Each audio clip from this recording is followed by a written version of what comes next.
Stand up comedian Kunal कामराच्या अडचणीमध्ये वाढ होण्याची शक्यता आहे। कुणाल कामरावर अटकेची टांगती तलवार आहे। मद्रास हायकोर्टानं अटकेपासून दिलेलं संरक्षण आज संपणार आहे। चौथ्या समन्सनंतरही कामरा अद्याप मुंबई पोलिसांसमोर चौकशीसाठी हजर राहिलेला नाही। आज तरी कुणाल कामरा हजर होणार का याकडे सर्वांचं लक्ष असेल। उपमुख्यमंत्री एकनाथ शिंदे यांच्यावरील टीकात्मक गाण्यामुळे अडचणीत सापडलेल्या कुणाल कामराला मद्रास उच्च न्यायालयाने आज म्हणजे 7 एप्रिलपर्यंत अटकेपासून संरक्षण दिलंय।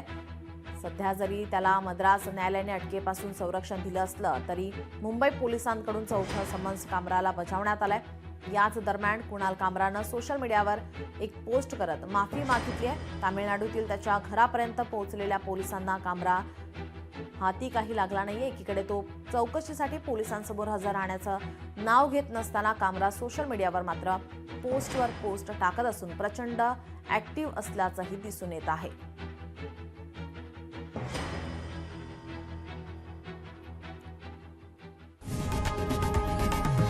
लोकशाही मराठी ऐका, पहा, जागरूक रहा।